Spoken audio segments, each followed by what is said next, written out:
Part 5 is one of the more boring episodes, and that's because it's written better than usual. But being one of the more well-written origin episodes is like being the tallest dwarf. It's one of the few episodes that has a flashback that connects to the main plot, instead of just adding really lame character development that could have easily been summarised in conversation. Also, the problem with doing a flashback for a character's past is it forces the plot to revolve around them, creating limitations for the writing which this show does not need. This episode centres on Lee, whose flashback shows her in London dressed as a conspicuous hooded figure who confronts this roadman about getting fired. She's a hacker who's been replaced by robots since humans are pretty much worse at everything, including hacking. Well, actually, I would have thought especially hacking, since who better to force their way into a computer than another computer? Especially when the world they live in is basically 99% online, as they even meet up in VR, because the real world is all disgusting and grey. Although that's pretty much what life is like now, except real VR has more furries and hentai avatars. Lee gets home and there's a knock on the door, but it's just some little kid who offers a slice of cake and for her to pop over to play musical chairs. But she declines because she's a weirdo outcast that doesn't like people. Or at least that's what the show's trying to tell you. But let's be honest, who the fuck wants to play musical chairs with a bunch of snot-nosed children when you can jack yourself into the internet to get super immersed in realistic VR porn? Or you can just buy yourself a companion robot for in the cyber world because you're terrifically lonely like Lee. She starts chatting with the AI and we find out it has an IQ of 90, which is below average, and she finds that unbearable, since stupid people are tough work to talk to. That's why whenever I talk to dumb people, I try to get them to believe ridiculous shit, like one time when I convinced someone that I'm black, even though my skin's so light I once blinded myself by looking at my leg. Lee takes a computer code in the shape of a woman to an old video game map that has been abandoned, like Call of Duty World War II, and then fiddles with her programming, which is illegal in the future, because fiddling always ends up with a Skynet-like problem. Or it's so when something minor goes wrong after 3 months, you have to go to the approved place to get it fixed, where they charge exorbitant prices. Lee shows her new friend a little pill she invented for hacking, which has to be administered like a roofie. Slip it into your drink and all of your personal data is gone within a blink. Not really sure how chemistry can work in the cyberspace like this, but I guess it's the future where anything can happen. You can even give robots sentience, allowing them to read Peter Pan instantly, then question its own existence. This existentialism triggers something in Lee, which makes her turn on the VR's touch systems, allowing her to get all handsy with the machine. And you know what?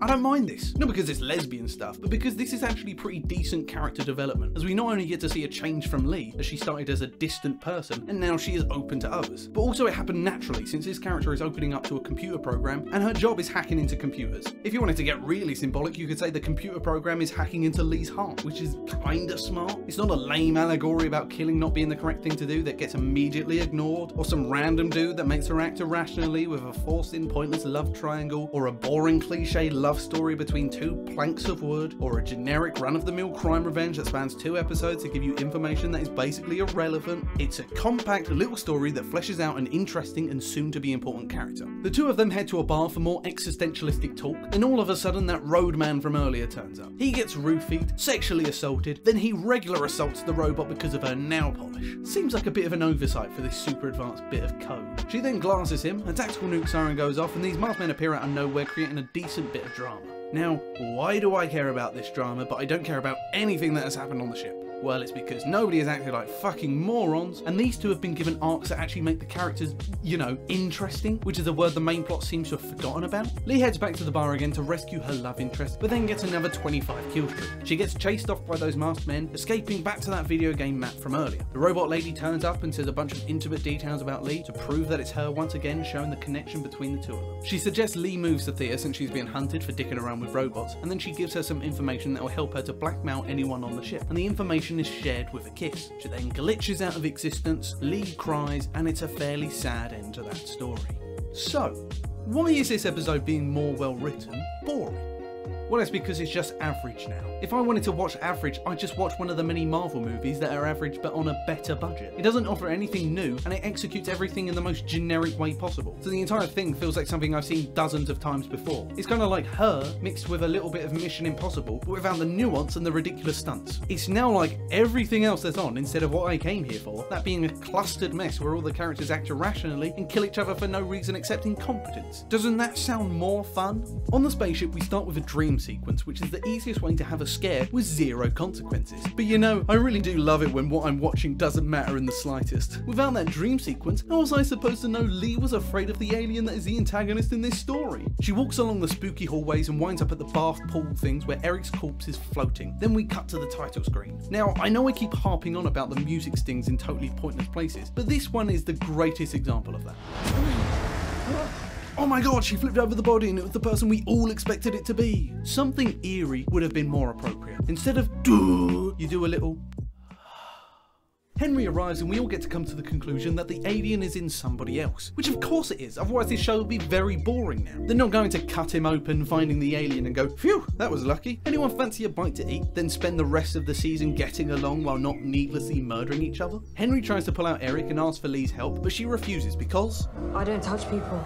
This is obviously when they'd cut to the flashbacks of her being an unsociable hacker. But the reason I'm pointing this out is because at this point in the timeline, she's already gone through that character arc. Starts out as a distant, lonely loser until she gets her robot friend who opens her up to emotions, and the change in this character is clearly shown by them holding hands and kissing. The robot dies, which is sad, but our character has changed. Then she gets on the ship and she's exactly the same as she was at the start of the flashback, which means all of the character development I told you about and I kinda liked was totally pointless. If they had done the flashback the opposite of the way they did it, then it would work. She says she doesn't touch people, then we flash back to her touching people, and we can think, oh, I wonder how she goes from a socialite to some fucking dweeb. Characters need to change, otherwise they just become boring, and a story with boring characters is pointless. But while we're on the topic of pointlessness, we have this scene with Logan and Katie where a romantic relationship is being forced by the plot. It's two characters with zero on-screen chemistry that have nothing in common, but they did share the experience of Logan's epileptic fit that they chose to hide from the rest of the group. So I guess love is on the cards. Oh, and let's not forget that killer move of his where he sexually assaults her. Oh, nothing gets the ladies wet like a disabled rapist. Meanwhile on the ship, Lana is watching Taylor's logs while also having an alien parasite on her brain. Oops, spoilers. But now I have spoiled it, I can point out all of the strange things she does from now on. Except, she doesn't really act that different and nobody seems suspicious of her at all. Like just after you see Shun hiding his gun in his room, the two of them walk together and he doesn't notice anything different except she isn't wearing space pajamas. Guess that's the writer's attempt at saying she's a totally different person now. She also winces at coffee, but the problem is that these characters act this fucking weird anyway. Even if she stood up and hurled the coffee at the wall with disgust, I'd still be thinking, that is so Lana, always overreacting. Eric's scalp gets removed and obviously there's no alien because I just told you where it is, and they study his brain, making the discovery that his hippocampus is all messed up, which we all know means the alien causes its host to lose their long-term memory. It sure would be great if someone had some sort of device that can find out the backstories of other people, but who would have such a deus ex machina? Well, Lee, of course. When they kissed, she transferred information about all of the passengers on Origin to be used as blackmail, which is incredibly coincidental. Also, how would it even work as blackmail? Because I doubt anyone getting interviewed for this trip to space would open up about all the horrific things they've done. Hi, welcome to the interview. I'm just going to ask you a few questions. I killed a family with a spork. What? Sorry, what are the questions you're going to ask? Oh no, it's fine. You've passed the test. Oh. Welcome aboard. Well, this has gone a lot smoother than I anticipated. I thought you wasn't going to let me in because of the whole murdering thing. Sorry, are we going to be saving this recording? Because I'd hate if someone used this as blackmail, even though I'm clearly very willing to open up about the bad stuff I've done, making the whole blackmail stuff a bit pointless. The information the robot transferred then got put into a little chip that got inserted into Lee's arm. So now all she has to do to get the data is get to somewhere where she can read it without acting suspicious or alien-y. Are you okay? Hey, what the hell happened? Get off me! She had one job: blend in. The only person who can successfully blend in while doing shit like that is Agent 47. Maybe barging past everyone and acting strange won't have raised any alarm bells. So as long as she doesn't do any more weird shit. Okay, I'm sure that's not going to cause any problems. The chip in her arm wasn't working, she had to zap it back to life. That is easily explained. Hey, is that me? How the fuck have you got a video of me? As long as I take them, then I'm fine. Hey, I'm fucking talking to you! That's not the best way she could have tried to resolve the situation. She could have just explained what she was doing instead of pretending she was doing nothing at all and then walking away, kind of like how people caught jacking off in public would do, where they quickly put their dick away and walk off nonchalantly. I imagine that's what they do. Yeah, hopefully they just thought she was masturbating instead of sketchy alien stuff.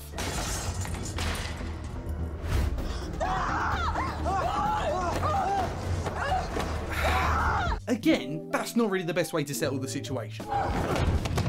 Let's rewind a little and talk about that electrocution scene. What was the point of it? The scarring only gets briefly mentioned when they grab her, and they already have enough reasons not to trust her. Why is it important for the plot that the chip in her arm is broken? Why did the story need her to barge past everyone suspiciously? Why does she act totally fucking mental for no reason? In John Carpenter's The Thing, we have a similar-ish scene, where the Doctor goes mad destroying a load of equipment, looking suspicious as hell, and makes the characters think that he is the Thing. It's similar, but the key difference is the Doctor's actions have a reason behind them, and that's he doesn't want anyone to escape the facility because that would lead to the world being taken over by the Thing. Lee's reasons for acting odd is because other characters need to be suspicious of her, even though they're already suspicious of everyone in the first place. Not that long ago, Logan flipped out at Katie unprovoked, thinking that she might be the imposter, so why can't he do that with Lee? Another example of this meaningless drama creation comes from someone stealing Shun's gun. We later see that Baum has stolen it, but the meaningless drama comes from the scene directly after. Shun accuses Lana of stealing the gun, which makes sense because she did see him at the beginning when he was hiding it, but it just doesn't make sense the way they've edited this together, because we, the audience, already know where it's gone. Imagine if this played out in a different order. Shun finds out his gun has been stolen, he then accuses Lana, which makes us pick a side. It's then revealed who actually has the gun, and no matter whoever you sided with, you're now going to be more trusting in Lana, which results in a bigger impact when it's revealed she's the alien. The whole point of this show's antagonist is to make us wary of all of the characters and not know who to root for. We need to be treated like another character, experiencing this and also not knowing who to trust. We shouldn't be watching drama unfold while thinking, this is dumb as I already know who done it. So these two have the gun. Baum's telling Logan that they need to test out his wacky theory of the aliens not being able to feel pain, and I'm not even gonna bother covering that, but he says it's too late to turn back. Listen, we can prove that she's infected, or become the two assholes who sucker punched an autistic girl. Oh yeah, that checks out. We torture her to prove she's the alien, even though we're not sure and think she could just be autistic, in which case that would mean we're torturing an autistic person. Why not wait for everyone to come into the room and tell them how uncharacteristically sketchy she's been acting? She's tied up, so won't be going anywhere. If they're really worried about her, then just sit on her and she definitely won't escape. Because even if she was the alien, what could she do? Use her small womanly strength? It's a much better plan than aim your gun at the rest of the group when they enter the room while you're discussing torturing someone. It's a lot harder to claim you're the good guy when threatening to kill the people you're trying to convince. Then this happens. Did he need to get grazed by the bullet? Isn't it enough that they were planning to torture someone? Get out and clear out of the crew deck. It was a fucking accident. You thought she was inhuman? Take a look at yourselves. Get it? Because she's the alien? Aren't these writers smart? Hahaha. No, of course they're not, because the most human character shouldn't be a fucking alien. The only time that should be the case is when doing social commentary. But for that, he needs to be grounded in some sort of reality, and not one where everyone has the same IQ as a toddler. Lana banishes them from the group, but before they go, Shun does the good old execution fake out, where he shoots the two characters off screen, says a cool line, and then reveals the people he shot at still alive. Classic. But unfortunately, Lana is displeased by his actions, which makes it seem like she wanted him to pop him in the back of the head like he's a guard in the death camps. Ray gets mad at Henry for cutting open her boyfriend's head, but honestly, who gives a shit? I purposely haven't spoken about what she does in this episode because she adds nothing to it, but that really sums up her character as a whole. Her defining characteristic is she has a dead boyfriend, but a lot of them are just empty, boring people to watch, like Katie, who's so boring I have to look up her name every time I bring her up. The only thing she does is fall in love with Logan, and then apparently know him like she's known him for years. Logan wouldn't just attack Lee. Well, what the fuck do you know? It's only been like a day. Plus he flipped out like crazy earlier, which came as a shock. Why are you defending this lunatic's decision? A lunatic who would rather have a fit and die than tell anyone he's epileptic. That's the person you want to put your trust in. The lying rapist. I'd rather trust the fucking alien. Henry then tells, Katie his plans to give everyone a brain scan so they can find out who has the alien on their... Oh God, no. Okay, well that lasted long. That is the second plan in this episode that has immediately been foiled. Why? Why even bother introducing things if they don't do anything? They were probably going to mimic the blood testing scene in The Thing, but the problem with this show is what I keep repeating, that being the alien is weak and not a threat. The Thing transforms and eats some fucker's head, but what would this alien do? It would just sort of stand there and get shot. Useless. That's why they have to immediately cut the tension, because anytime they get anywhere close to finding out who the alien is, it's dead.